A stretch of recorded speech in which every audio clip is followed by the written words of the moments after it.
नमस्कार मंडळी, स्वागत आहे तुमचं माझ्या आजच्या नवीन पॉडकास्टमध्ये। आजचा आपला विषय आहे लेझी फूडी मंदिता आणि तिचा नवसाचा नवरा म्हणजेच ठोंब्या साबजी। पण पॉडकास्ट सुरू करण्यापूर्वी जर तुम्ही माझ्या चॅनलवर नवीन असाल तर माझ्या चॅनलला सबस्क्राईब करायला विसरू नका। सोबतच शेजारी असलेल्या बेल आयकॉनला प्रेस करा सो दॅट कोणतीच अपडेट तुम्ही मिस करणार नाही। तर मग वाट कसली बघताय, चला सुरू करूया आजच्या आपल्या पॉडकास्टला। मंडळी, काय ते भाऊबीजे दिवशी बोंबलना आणि धांगड धिंगाणा सुरू होता या लेझी फूडीचा। दुसऱ्यांच्या बिल्डिंग मध्ये जाऊन कसेही हे लोक केकटत असतात। ठीक आहे, आता खूप दिवसांनी भावंड भेटण्याचा आनंद आहे यांना, परंतु एवढं अति करू नये। थोडा तरी विचार करावा ना, आपल्या आजूबाजूलाही माणसं राहतात। जसा आपला सण आहे तसंच त्यांचाही सण आहे। आपल्याकडे जसे नातेवाईक येतात तसे त्यांच्याकडेही येतात, पण नाही, हा विचार या लेझी फूडीला नाही करायचा आहे। आणि ही मंदिताच नाही तर अजून कोणताही क्रिंज व्लॉगर नाही करणार। ह्या लोकांना फक्त स्वतःचा विचार करता येतो आणि ते नातेवाईक भावंड भेटण्याचा आनंद पण काय आहे ना, मनापासूनचा नसतो, वरवरचा असतो, दिखावा आहे हो सगळा, बाकी काही नाही। नातेवाईक, मित्र परिवार ह्या सगळ्यांचा फक्त कॉन्टेंट म्हणून आणि स्वतःच्या फायद्यासाठी वापर करून घेतात हे लोक। या लेझी फूडीचे जर तुम्ही सगळ्यांनी लॉकडाऊन मधले व्लॉग्स बघितले असतील ना, तर तुम्हाला आठवेल की एक दशमी नावाची हिची मैत्रीण होती। तिला हे लोक असे काय चिकटले होते ना, जसं मुंगी कशी गुळाच्या ढेपेला चिकटते सेम तशीच। आणि एक दिवस ती दशमी जी गायब झाली आहे ना, तिचं काय आज 4 वर्ष झाले अतापता नाही आहे। आपल्या जीवाभावाची मैत्रीण अशी न सांगता न भेटता आपल्यापासून लांब गेली ह्याची या लोकांना जाणीव नाही। जेव्हा खूप लोकांनी कॉमेंट्स केले तेव्हा साबजी निर्लज्जासारखे सांगत होते की ती दशमी कुठे गेली माहिती नाही आम्हाला, न सांगताच गेली आहे। असं ना होऊच नाही शकत। पूर्ण लॉकडाऊन मध्ये ती त्यांच्याकडे मुलांना घेऊन पडीक असायची, ती यांना न सांगता कशी काय गायब होऊ शकते? नक्कीच यांच्यामध्ये काहीतरी बिनसलेलं आहे आणि त्याबद्दल हे लोक सांगत नाही आहे। माणसाचा तो माणसाचा, परंतु या लोकांनी पशु पक्ष्याचाही वापर केला आहे स्वतःच्या कॉन्टेंटसाठी। त्या भोबूला आणलं होतं रस्त्यावरून उचलून, त्याचाही आता नामोनिशान नाही आहे। मांजरीला गिफ्ट दिलं होतं कोणीतरी, तिलाही कुठे सोडून दिलं आहे ना ते माहिती नाही। खुशालने पण लव बर्ड्स दिले होते, त्यांना खिडकीमध्ये ठेवलंय। कधी खायला प्यायला तरी नीट देतात त्या पक्ष्यांना, की त्यांचं खाणं पण हेच लोक खातात काय माहिती। सगळ्यांवर चांगले महिनोन महिने व्लॉग्स बनवले आणि डॉलर्स कमवून झालेत। गरज सरो वैद्य मरो अशी या फुकट्यांची दानत आहे। त्या भाऊबीजे दिवशी तर कहरच केला होता। त्या मावशीचे आजूबाजूचे ना नक्की वैतागत असतील ही मंदिता जाते तेव्हा। उगाच वेड्यासारखी केकटत असते कारण नसताना। मग रडूबाई सारखी डोक्याला पट्टा बांधून काय बसेल, सुजलेलं थोबाड घेऊन काय बसेल, घसा बसलाय, ताप येतोय दाखवायला। अरे एवढंच जर आहे तर मग कमी बोंबलायचं ना, कारण नसताना कोणाच असतं बोंबलत बसते ना, तर मला खरंच खूप राग येतो। बाजूबाजूला असतात सगळे बसलेले तरी पण मोठमोठ्याने कशाला बोलायचं ना। मुलांचं तर ठीक आहे, लहान आहेत ते, पण ही एवढी मोठी घोडी पण स्वतःला लहानच समजते वाटते। साबजी सांगतात की आम्ही मुलांना सोशल मीडिया पासून वगैरे लांब ठेवलंय, मुलांना म्हणजे भावीला। पण भाऊबीजे दिवशी टेपचा बलून बनवण्याचा जो पराक्रम सुरू होता ना त्या मुलींचा, तो तिने रील्स मध्येच बघितला होता। स्वतःच्या तोंडून बोलली। रील्स तर इन्स्टावर असतात ना, आणि काही लोक तेच रील्स शॉर्ट्स मध्ये युट्यूब वरती टाकतात। मग भावीकडे पण कसं याचा एक्सेस आहे बरं? काही थापा मारतात ना म्हणजे साबजी। आता त्या मंदिताच्या मावस बहिणीचा तिसरा मुलगा आहे, तो एसीचा रिमोट तोंडामध्ये टाकत होता, त्याच्यावरती सगळे हसत होते, पण त्याच्या हातातून काढून कोणीच तो रिमोट घेतला नाही। भाऊबीजे दिवशी नॉनव्हेज वरती वकवकल्यासारखे तुटून पडले होते। तो खाटीक तर शी बाई, दुष्काळग्रस्त भागातून पळून आलेला वाटतो। नॉनव्हेज बघून कशी त्याची तोंडातून लाळ टपकते पाहिलत का मंडळी कधी? आणि मातोश्री तर काय बाबा, स्वतःला शेफीन बाईच समजतात। एकच रेसिपी शिळीपाकी झालेली 17 वेळा दाखवत बसतात। त्यांच्या भाज्या काय तर माहिती आहेत का मंडळी तुम्हाला? वाल बटाटा, दुधी भोपळा बटाटा, वाल पापडी बटाटा, चना बटाटा, सगळ्यामध्ये बटाटा बटाटा आणि बटाट्यासारखेच सगळे झालेत गोल गोल बटाटा। उठसूट कोणतीही भाजी म्हणा त्यात बटाटा। भाजीच नाही तर नॉनव्हेज मध्येही बटाटाच असतो। असं नाही की बटाटा टाकत नाहीत नॉनव्हेज मध्ये, कोलंबीचं गरम मसाल्याचं जे सार असते ना त्याच्यामध्येही बटाटा टाकतात. पण ह्यांचं काय आहे, चिकन बोलू नका, मटन बोलू नका, सगळ्यामध्ये बटाटा. अरे बस करा यार, त्या बटाट्यावरती आता जरा दया खावा प्लीज. एकही गोष्ट या लोकांनी सोडली नसेल ज्याच्यामध्ये यांनी बटाटा टाकला नसेल. आणि किती ते तेलकट तुपट रोजच खात असतात. लोणचं पापड हे कधीतरी खाल्लेलं ठीक आहे, रोज रोज काय आपलं जास्त बरं नाही ते, पण यांच्याकडे सकाळ संध्याकाळ तेच असते.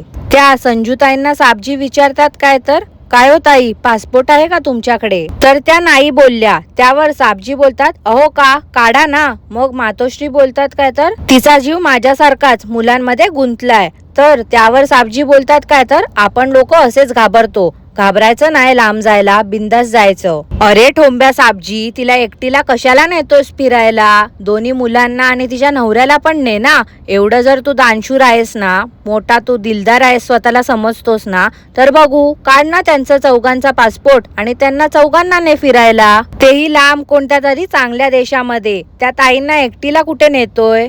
तू त्यांना एकटीला चल बोलला तर थोडीच त्या येणार आहेत. सगळेच काय तुमच्यासारखे नाचकामे नसतात. तुमच्यासारखं सगळेच जण घरदार सोडून गाव हिंडणारे नसतात. घरदारी बघावं लागते, जबाबदाऱ्या पार पाडाव्या लागतात. लेझी फुडीला तर काहीच नाही आहे जबाबदारी. सासू आहेत सगळं घर सांभाळायला. ही आहे आपली उन्हाडग्या ढोरासारखी बॅग भरली की निघाली फिरायला. आणि साबजी तुम्ही तिचा कॅमेरामॅन, झापझूप करायचं आणि आपलं जेवढं दिसतंय कॅमेरामध्ये ते सगळं रेकॉर्ड करायचं आणि मग बोंबलत फिरायचं गावभर की 4 वाजेपर्यंत मी एडिटिंग करत होतो. एडिटिंग काय आहे ना तुमची ती थांबा, मी त्याच्यावरती पुढे जाऊन बोलते. बघा साबजी, मी जो सल्ला दिलाय तो मनावरती घ्या. त्या चौघांचाही पासपोर्ट काढा आणि त्यांना फिरायला न्या. पुढच्या ट्रिप मध्ये मी एक्सपेक्ट करते तुमच्याकडनं की तुम्ही त्या चौघांनाही फिरायला घेऊन जाल. मला माहिती आहे हो साबजी, तुम्ही नुसतं त्या ताईंना उगाच मन राखण्यासाठी म्हणून तिथे गोड गोड बोलत होते. तुम्ही काय नेणार हो? तुमचं नुसतं बोलाचा बातमी बोलाची कडी आहे. जर खरंच तुम्ही एवढे दानशूर असाल ना तर त्या ताईंना तिच्या फॅमिली सकट फिरायला घेऊन जाल.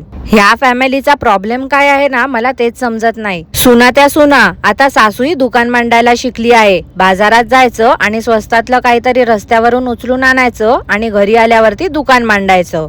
त्या मंदिताला पण पाहिलं का मंडळी, ह्यांच्या व्लॉग मध्ये किती झोप येत असते, सतत आपली जांभया देत असते. ह्या साबजींना ह्यावरून तरी समजायला हवं की नको की आपले व्हिडिओ किती पकाव असतात. आपली बायको स्वतः इंटरेस्ट नाही दाखवत आपल्या समोर व्हिडिओ मध्ये असते तेव्हा.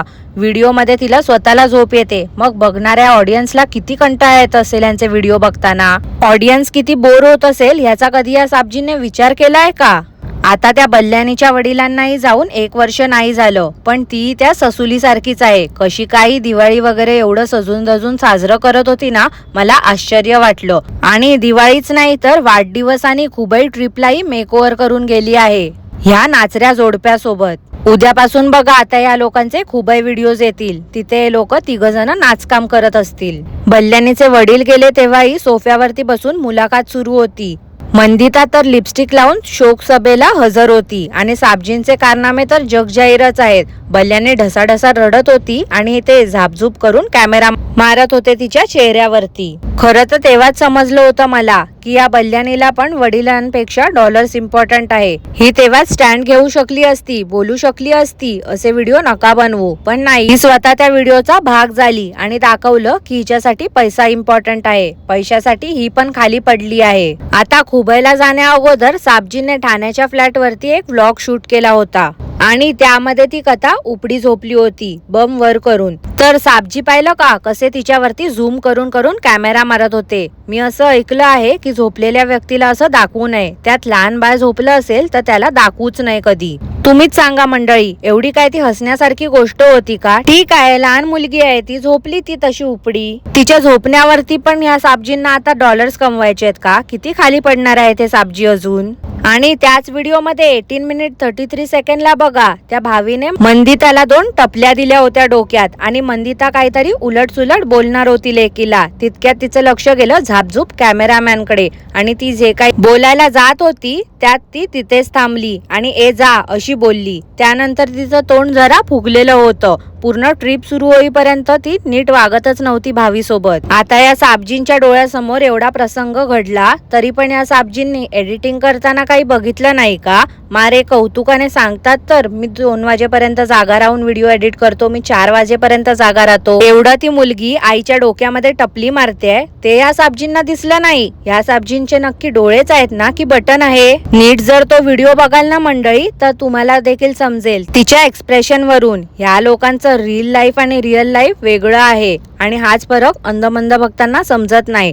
जे छान छान दिसते वरून वरून ते नेहमी छान असते असं नसते आणि हेच मी सांगण्याचा नेहमी प्रयत्न करत असते. या लोकांच्या गोड गोड बोलण्यावरती जराही विश्वास ठेवू नका. हे लोक 1 नंबरचे फेक आहेत. तर आजसाठी एवढंच. आजचं पॉडकास्ट मी इथेच थांबवते. आजचं पॉडकास्ट तुम्हाला कसं वाटलं ते मला नक्की कॉमेंट करून कळवा आणि पॉडकास्ट आवडलं असल्यास लाईक करा, शेअर करा, चॅनलला सबस्क्राईब करायला विसरू नका. सोबतच शेजारी असलेल्या बेल आयकॉनला प्रेस करा सो दॅट कोणतीच अपडेट तुम्ही मिस करणार नाही. धन्यवाद.